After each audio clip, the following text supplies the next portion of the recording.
Bueno, dice Daniel Ernesto Rodríguez Fernández que esa imbecilidad, estoy siempre llanamente repitiendo la palabra, yo trato de evitar un lenguaje tan incendiario, pero él dice que esa imbecilidad de las sanciones a Batista lo dijeron inicialmente en el programa de Manuel Cao. Creo que se llama de otra manera. Se llama Manuel Cao, no me acuerdo ahora, pero creo que tiene, no es así, ¿no? Se llama Manuel Cao, bueno, así mismo. Es una fábrica de barbaridad, no. Sin lugar a duda, Cao es una fábrica de barbaridades, pero también logra sobrevivir en esa posición por las condiciones especiales que tiene el enclave, donde lo importante no es la calidad de tu conocimiento ni de lo que tú proyectes, sino tu lealtad a los valores del enclave.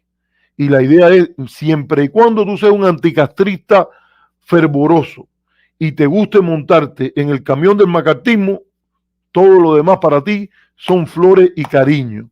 Y un ejemplo más de lo que produce eso es su visión. Se llama Juan Manuel Cao, sí, es verdad. Juan Manuel Cao. Es esta joya que nos acaba de regalar Jorge de Armas. O sea, la grandeza de la sociedad, de la democracia norteamericana. Fíjense dónde radicaría que se puede ser alcalde o mayor, dice él, sin hablar inglés, y no es lo solo que yo he dicho. Yo he dicho es que el inglés es importante para poderte comunicar con los electores. ¿Cómo tú vas a correr? Y de entrada, la mayoría de los electores que no tienen el español como su principal idioma, los estás dejando fuera, cuando en realidad te deberías comunicar con ellos. Y lo otro es que se puede ser presidente siendo un convicto irresponsable. Esa es la grandeza. Fíjense cómo esta gente hasta se han construido su propia narrativa. Esto no es él solo. Este señor aquí, a quien yo conozco, no está solo aquí en esto. Esto es un ejemplo, fíjense. En lo adelante, hay que decirlo así, esto es una visión central a la idea del enclave autoritario. La grandeza de la democracia no está en que haya gobierno mayoritario, protección de los derechos de las minorías, no está en que haya una cultura de compromiso que permite el disenso, porque este no es un país que se basa en el consenso, sino se basa en entender la idea del consenso, no está en sus padres fundadores, no está en la práctica de que el país corrige lo que está mal a través de lo que está bien en él, invocando un documento como la Declaración de Independencia. No, está en esto. Es que en paralelo una persona que no hable inglés, que haga del macartismo su bandera, con listas y etcétera, pueda ser electo alcalde. Fíjense, esto yo creo que no hay que ponerle nada, simplemente hay que comentarlo.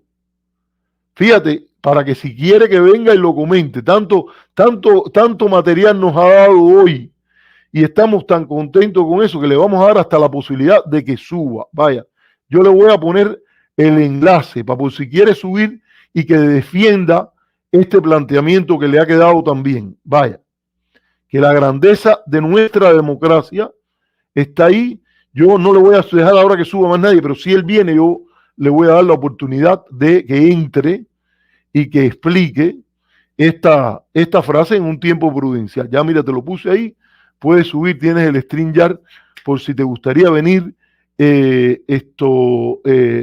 La grandeza es que un convicto irresponsable pueda ser presidente, la grandeza es que un macartista puede llegar a alcalde. Qué bueno está esto a confesión de parte, relevo de pruebas. Ok, mira, bueno, él dice que no, ya la oferta estuvo, para que nadie diga después, ya no se puede decir por ahí de que aquí para subir hay que tener un título de doctorado, no, se te dio el chance, la oportunidad, etcétera. El interés, claro que está, es en ver tus argumentos y tratar de refutarlo uno a uno, y este es un punto tan bueno que tú has puesto, que ilustra tu pensamiento, en el cual quisiéramos interactuar, para que quede claro. Bueno, hasta alguien te ha hecho una oferta, que si sube, él no opina más contra nadie. Bueno, señores, vamos al tema este de la cumbre de Alba y de las elecciones en Venezuela. Yo creo que es difícil pensar de una elección democrática en Venezuela según el paradigma de la Declaración Universal de Derechos Humanos. En primer lugar, porque aquí ha habido un choque de visiones que son muy poco respetuosas de ese paradigma. De un lado ha habido niveles de intervencionismo y de denegación de la soberanía venezolana que son alarmantes, no ahora cuando el presidente es Maduro. Se gestó un golpe de Estado en la época de Chávez, en el 2002, en el que hay que recordarlo, en el Palacio de Miraflores, entre los que estuvo la señora María Corina Machado. ¿Ok? Es muy difícil hablar de una elección democrática con una cultura tan poco respetuosa de la democracia por parte de la oposición. Pero no nos quedemos allí. El chavismo también tiene una tradición muy ajena a la visión de una democracia liberal moderna. Viene imbuido de una especie de iluminismo vanguardista en el cual de lo que se trata es de gobierno primero de las mayorías y después gobierno de aquellos que se sienten iluminados, representantes de la patria, tengan o no a las mayorías a su favor. En el proceso de desmontaje institucional, empezando por el propio Chávez, le arremetió contra algo que es sagrado al que maneja este canal, que soy yo. Y es la idea de crear instituciones que limiten el poder de las grandes figuras, entre ellas, en los sistemas presidencialistas, los límites de mandato. Entonces, en este contexto, cuando entre caimanes anda el juego, algunos con un sentido más popular, unos con un sentido más liberal, otros con un sentido más democrático, otros con un sentido más nacionalista, pero entre caimanes el juego, sin un claro compromiso de las partes con la Declaración Universal de Derechos Humanos y su modelo y la ley internacional, se dieron las elecciones del último 28 de julio. ¿Qué hizo este programa para eso? Quiso entrevistar con respeto, eso es importante, hacerlo para escuchar diferentes variantes. Debo decir que me quedé muy inconforme porque no pude entrevistar a los otros sectores de oposición que estaban allí. No tuve el tiempo, traté de contactar y no se pudo, pero se entrevistó a un cubano amigo de este programa con un criterio bastante sofisticado, como Luis Manuel de Lima, y a una académica con clara posición favorable al polo bolivariano, y se entrevistó también a un portavoz de la mesa, la plataforma opositora en la ciudad de Valencia. Eso fue lo que hicimos previo a la elección. Quisimos que nuestra audiencia, más que todo, escuchara de su boca lo que ellos pensaban y centramos nuestras preguntas en lo que creemos que es un grave problema que tiene ese sistema político, que es su tendencia a lo contencioso, su énfasis en un calendario electoral en el cual la bronca va de año tras año, no hay un momento de paz, no hay elecciones paralelas, es un año tras año, elección tras elección, en el cual hay una definición muy adversarial de las partes. Y se dieron unas elecciones que de antemano el propio Centro Carter, otras personas que observan elecciones, apuntaban que era un sistema bien organizado por el cual las actas y la transparencia electoral, siempre y cuando se complementara el uso de las máquinas con el reporte de cada una de las actas al Consejo Nacional Electoral, decía que por lo menos se podía obtener un ejercicio electoral limpio, matemático, donde sin lugar a duda, ¿quién debía ser el ganador?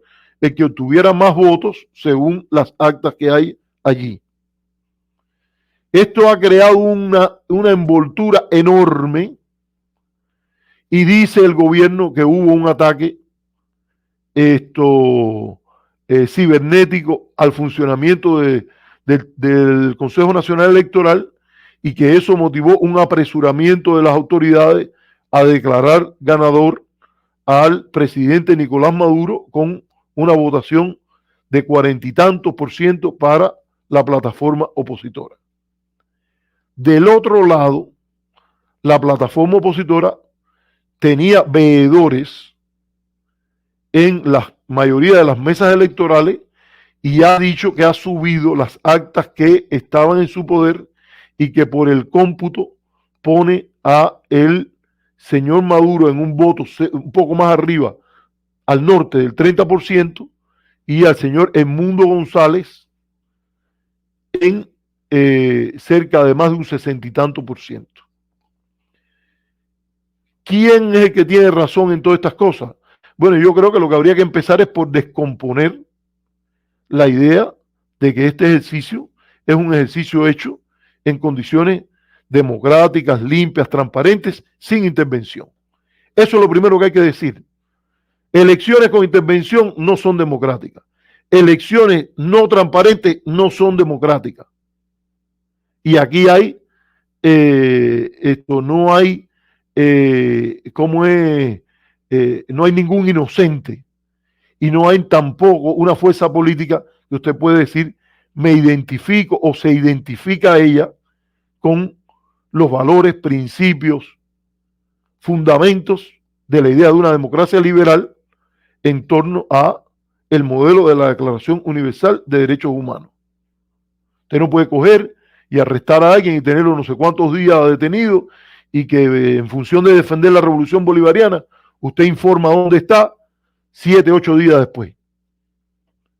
No, las comparaciones con la dictadura del Cono Sur yo creo que sobran, pero obviamente esa no es la manera que funcionan los principios y obligaciones bajo la Convención de Derechos del Delincuente, aún asumiendo que esas personas fueran delincuentes.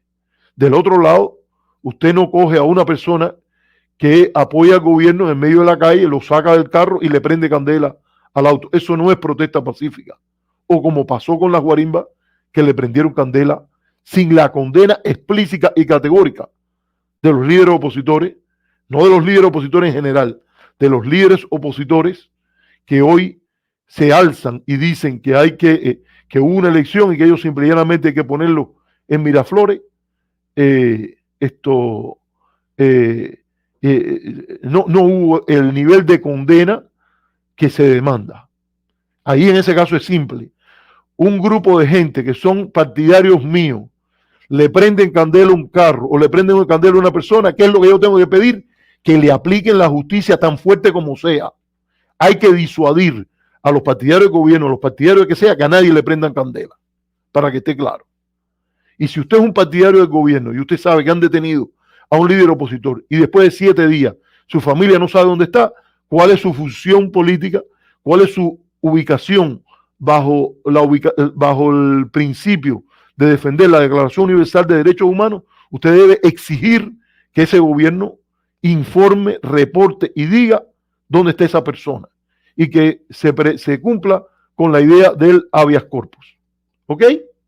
Esa es la posición así tan sencilla que hay. Y en el medio de toda esta crisis, donde hay tanta gente que toma posiciones fáciles, han aparecido primero 3 líderes y después han quedado apenas 2 que han llevado en sus hombros, cuando hay mucha gente que no tiene decoro, en la frase de Martí, esos llevan el decoro de muchos otros.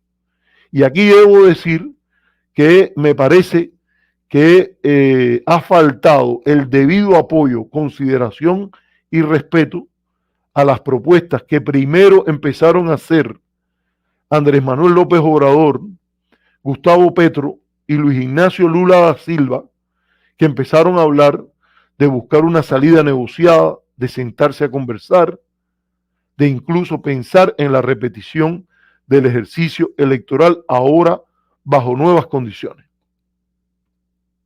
Y hay precedentes de esto.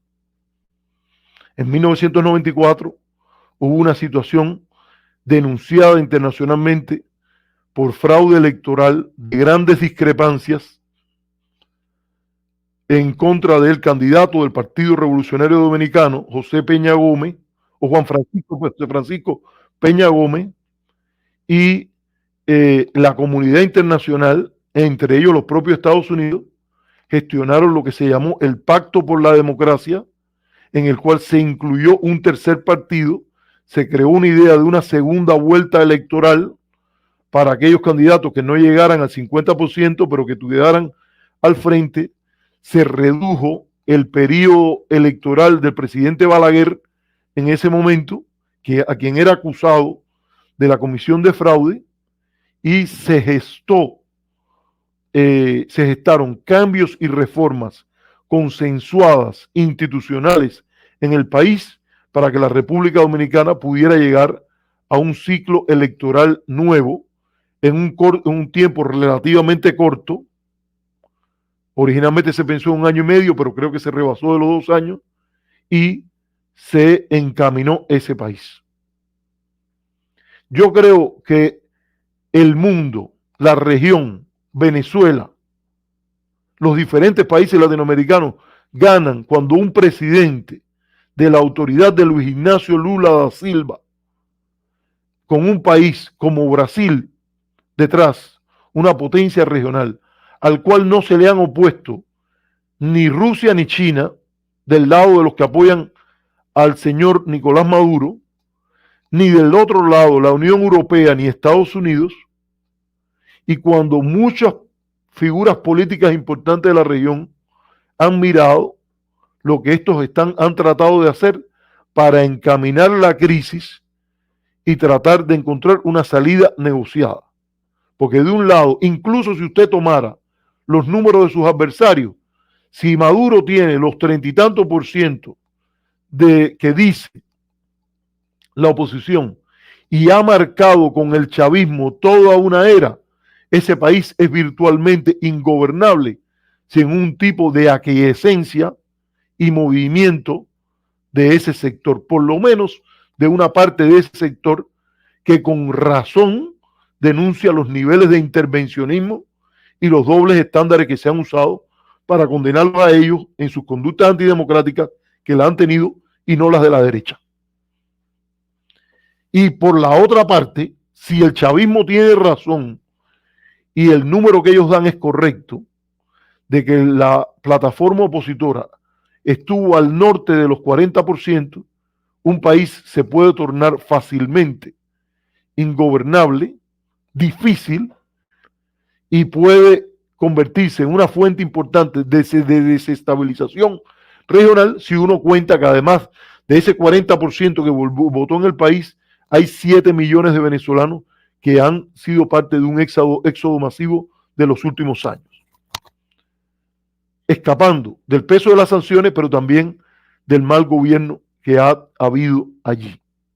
Y no se puede decir que solo de las sanciones, porque el nivel de sanciones contra Venezuela nunca ha llegado a lo que ha sido un bloqueo como el que se ha practicado contra Cuba. Y además Cuba no ha tenido petróleo. Si Cuba tuviese petróleo, otro gallo hubiera cantado en esta historia.